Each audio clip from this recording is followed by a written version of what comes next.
How's it going, everyone? Jesus64 here, the wannabe Yugi tuber, who coming at you with another Break My Build. Today's Break My Build is going to be Branded Despia. Branded Despia is a new archetype that had footing already in Master Duel, but really just took off to the races with the latest release of cards. There's still parts of this deck missing to match it with the TCG and OCG power of it, but as it stands now, it is a frightful endeavor that you can wield at it. By no means do I think this is the best build of the deck, but if you want to try it for yourself and break my build, make it even better, let me know in the comment section down below and break it for me. So, as always, we're going to start with the cards in the deck and what I hope this deck can accomplish. We're going to start off, we have our hand traps, frame driver, he's here, Maxi, Ash, Gamma, the works. Then we have Despian Tragedy. If this card is sent to the graveyard or banished by a card effect, we get to add a Despian monster from our deck to our hand, and then if this card is also banished, or then we can banish this card on a different turn, can't do both effects on the same turn, we can add a branded spell trap from our graveyard and set it to the field. Pretty good. It's a great extender and has a lot of niche uses in the deck, but the fact that you can't do both effects in the same turn really hinders this card, but it's still really great regardless. That's why it's 3 of it. And then we have 3 Edge Imp Chain. Basically, anytime we send this card to the graveyard, it's going to search a Fright for Patchwork. Using that, we get our Polymerizations and another Edge Imp Chain. Basically, just a very recursive engine for either our discard fodder, which we need, or just having a poly, which is never bad in this deck, which is nothing but fusion monsters with a couple links. Then we have our DPE, Cost, Dasher, and 2 Fusion Destinies. It's here because it's here. We have Fallen of Albaz to get into some of our better fusion monsters. We need Fallen of Albaz monsters, so we have Fallen of Albaz. And then we have Albion the Shrouded Dragon, which also counts as Fallen of Albaz, while on the field or in the graveyard. Very important to get into one of our strongest fusion monsters. Then we have Aluber, the Jester of Despia. He is just the best normal summon of the deck. He searches branded spell traps. If he's used for, then, oh my god, I cannot talk. What is happening to me? Then if he's used, oh my god. Then if he's in the graveyard when a fusion monster is destroyed, you can special summon him. And then you also negate the effects of an opponent's monster. Last but not least, we have 2 Dramaturge of Despia. She is just a fucking, well, he, she, they, them, whatever, are a house of a card. 3000 beat stick that special summons itself. It's used for Fear Machine material, so wonderful. It just keeps coming back. Only can be activated once per turn, but just having it once per turn is more than enough. And the fact that it also can negate an opponent's extra deck monster as well once per turn, while if it's on the field, is additional interaction. And we have the 2 poly for Fright for the Search, Foolish Burial, send Tragedy exactly to the graveyard, Fusion Destiny, Super Poly, so we can use our opponent's monsters, or our own monsters to get into our Despia, or Fallen of Albaz monsters. Branded Opening lets us search for a Despia monster, and add it to our hand, or special summon it in defense position. And it does lock us into fusion summoning, but it's really not that bad. Branded and High Spirits is an interesting one. We can use it to get into some of the cooler effects of Albion. Exactly. That's why I'm playing 1 of it. Admittedly, you could probably cut this card. It's not that great. 2 Branded in Red. I thought about playing 3, but you really don't need it, and it's kind of a brick if you have too many of them. So I'd rather go with 2, and then just be able to fusion summon when we need it. Then lastly, we have Judgment of the Branded. This is pretty much in here for Sword Soul exactly.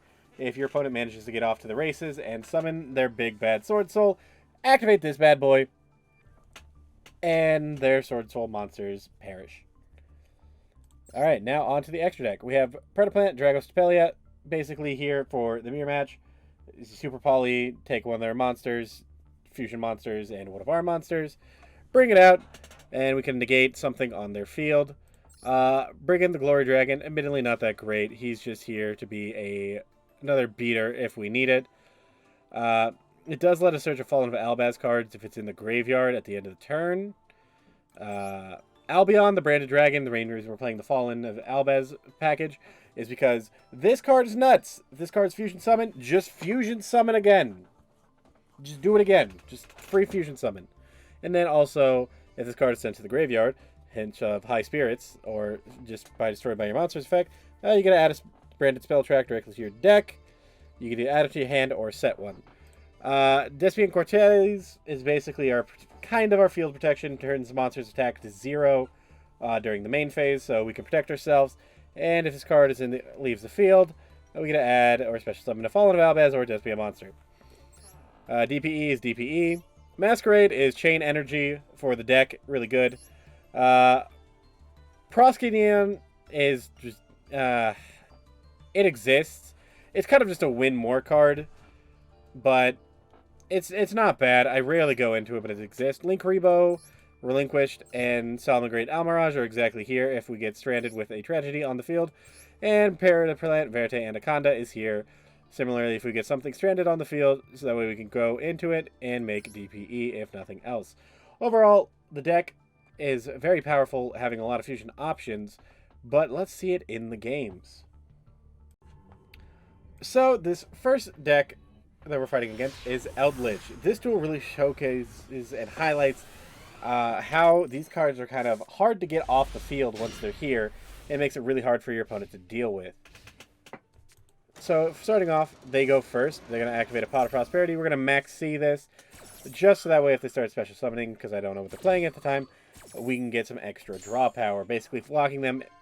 And then I see the Sanguine, and I know we're in for a long haul. Weirdly, they take the White Awakening, though, instead of the Sanguine. You're going to activate it, which shows me they don't have an Eldritch anywhere in the hand or have any way to get to it normally. Then they bring out the Golden Boy himself. Bringing out Cursed Eldland, though, getting the Hakero, and I just, or the Conquistador, and I don't really understand why they did that. They set 3 and pass, and we go to it. We're going to start off by normal summoning Aluber, the Jester of Despia, and then chaining quickly a Super Poly so they can't respond to it.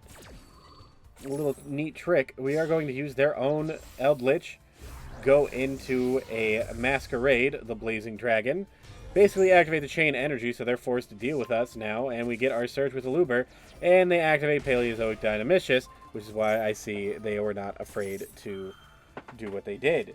I'm going to chain Summoning Limit, so I'm going to chain Branded Opening to the Paleozoic to get a discard, and then we're going to also chain Branded in Red, targeting the Aluber in our graveyard. We're not under this lock yet of summoning, and Branded in Red is going to allow us to bounce our Masquerade out of the way of the Dynamicious, so that way he does not get destroyed, and we're just going to go into another Masquerade, basically keeping that chain energy up, and the summon limit is now in effect. But we really don't mind that at this point. We kind of have everything that we want. We can't activate the Fusion Destiny.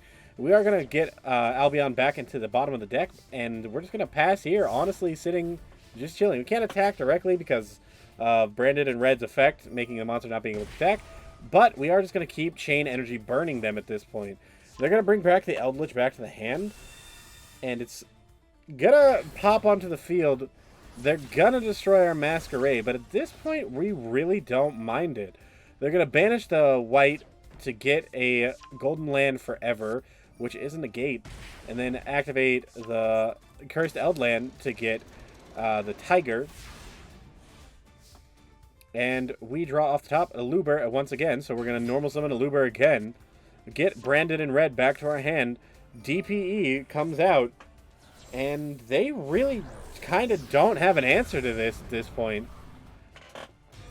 We bring DPE out, set 1, pop the back row, keep DPE on the field just to protect it.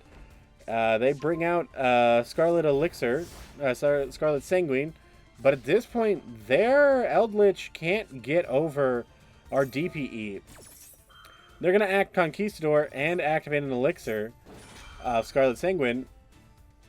And at this point, I realize I'm going to have to pop one of their Eldritch, the Golden Lord, just to keep myself alive. So we are going to pop the one that was originally on the field. It is going to lower our attack, but that's really not that bad. Then I realized the mistake I made. We're going to pop Branded in Red to cover ourselves here. Get our Aluber back in hand, using it and the Dramaturge to fusion summon into Qualities. and DPE get back into rotation, bringing out as well as lowering the attack so the Eldritch cannot crash. We're also going to bring out Thaumaturge, sitting at 3k. They can't really deal with it at this point. They're going to pop their own summon limit, which is actually going to be their own downfall, you'll see here shortly, and bring out Eldritch. Eldritch is going to be at 35, and they're going to add a Hawk Arrow to hand, but what are they going to do in this situation? They're going to lower that to 0. Guardian is going to get over, and we're going to have nothing in hand. But honestly, even with this board state, we're not in a bad situation. We draw off the top Prod of Prosperity. Admittedly, we're not running it in the deck anymore in the latest version I showed, but it's not bad. DPE comes back, and they're going to chain Compulse, so we're going to have to bounce it immediately. We're going to pop one of the Eldritch boys. Compulse activates, missing its target. DPE is going to go off again, and they activate the Hawk Arrow to banish the DPE, so no more DPE this game. They're going to use the Scarlet Sanguine effect to get another card to hand. But at this point, we really don't mind that. Go ahead and get another Guardian. Hawk Arrow is going to banish our Destiny Hero Enforcer, Destroyer Phoenix Enforcer. We're going to Pot of Prosperity for 6. Find Tragedy, Max C, Super Poly, Albion the Dragon, Branded Opening, and Foolish Burial. We're going to take the Foolish Burial here. Activate Foolish Burial, sending Tragedy.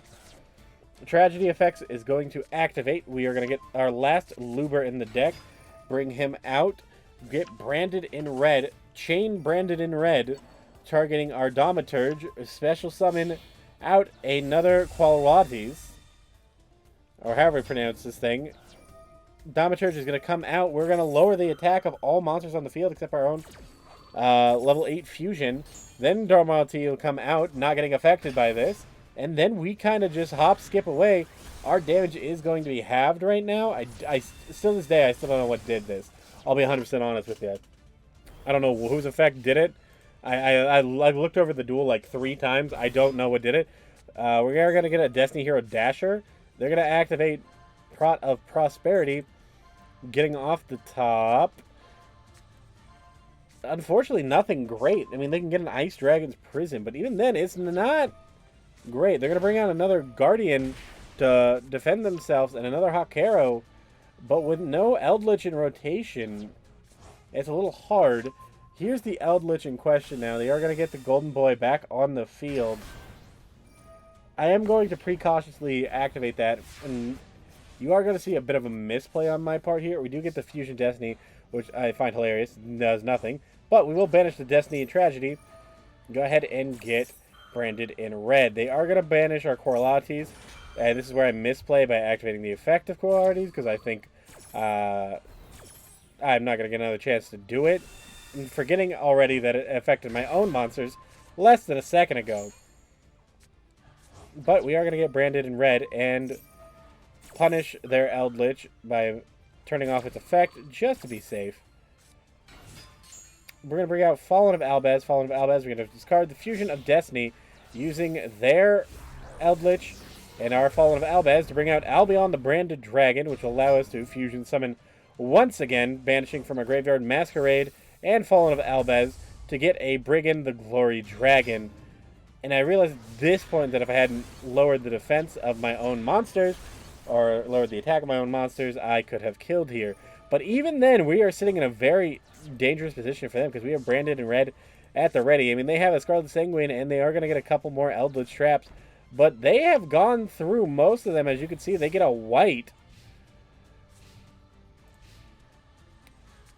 They're going to use the Sanguine to get their Eldritch back in rotation, but at most, this is just going to trade with one of our monsters. And 2 of our monsters cannot be destroyed by battle at this point. We're going to bring out another Eldritch, the Golden Lord. Again, they're going to take this out, but what does that really accomplish? Going to use Branded in red here, targeting the Thaumaturge. They're going to chain white. And we are going to see the 3rd Eldritch hit the floor. We're going to use Thaumaturge's effect, using Dasher and Brigand of Glory to bring out Predaplant Dragon Stepelia. Stepelia is going to hit that one with a counter, and they concede realizing they can't get rid of the Albion on field. And with that, that's the game. Now, the second and final duel of this video is going to be against Frightfur. And this is really going to show the power of our deck if we can get both chain energies online and operational right at the beginning of the duel. We're going first, and so we are going to activate Branded in High Spirits, sending the Albion and the Albion Fusion to get a Fallen of Albaz. Albion's going to go back to the deck, and we're going to put him in the field by sending Fallen of Albaz. Using Branded in Red, Fallen of Albaz, and the Despian Tragedy we have in hand, we are going to bring out Masquerade. Tragedy effect activates, we do get an Aluber, and we're going to special summon with that Aluber, or bring normal summon that Aluber, excuse me, and then we are going to set a branded opening, but we're going to get that special summon to go into Verde Anaconda. Using Verde, we are going to go for the DPE. Chain Energy plus DPE is a pretty harsh combo for our opponent to deal with. We are going to destroy our Verde just to make sure that it's not left on the field, just in case our opponent's up to any shenanigans. And then we are going to set a Judgment of the Branded. Just in case, it is a good back row trick to set. And then I see the Harpy Feather Duster and I go, alright, hopefully one DPE is enough. The Chain Energy is going to constantly keep burning them, so they are going to be in a bit of a sticky situation, and then they just pass it back. Really, we have no incentive to really swing at them, so we're just going to do just that. Put them at a pitiful 2,400 attack. We have a Psyframe Gamma in hand, a DPE on the field, and I'm feeling pretty good. They are going to go for a Pulverization, get burned again, and go for the Frightfur Cruel Whale. We are going to burn them again. They are going to activate the effect of Cruel Whale, and then we're going to activate Branded Opening in the Graveyard, because they did not read that. It is a protection of fusion monsters once per turn. They're going to go into Frightfur Sabertooth, but at this point, Sabertooth's effect can't activate because they'll kill themselves because of the chain energy. So we're just going to bink in, and that's game. Just that easy.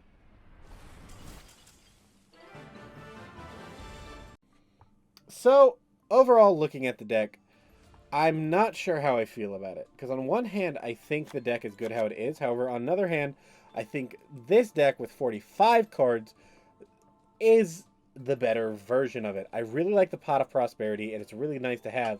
But I really don't want to cut anything because then our deck becomes a lot less consistent. You need the 3 Egypt chains. You need the 3 Frightfur Patchwork to keep Polymerization constantly in rotation. And you need the Pot of Prosperity as well for when you get stuck in a sticky situation. You need the Psyframe Gamma as a option for our Albion. Otherwise, we have no way to go into it. So it's really important to keep that monster in our hand or in rotation some way or somehow.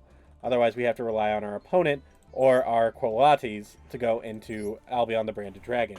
Not to say that's a bad thing, but it leaves us with limited options at times. Another thing about this deck is it's really hard to decide when the Ash target is.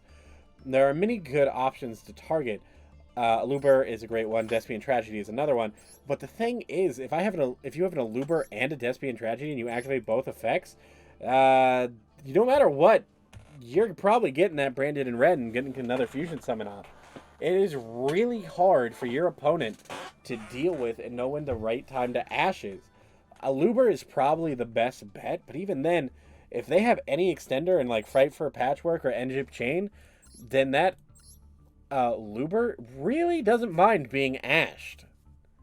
But one of the main downsides of the deck is, at the end of the day, it is still incomplete. The latest release of cards did boost the deck's consistency and boost the power of the deck considerably, but we are still missing those key Despia cards that push it just over the edge. But it's not bad how it is. That being said, though, I've been your host, Jesus64. Tell me what you think of the deck below, and I'll see you next time, folks. Farewell!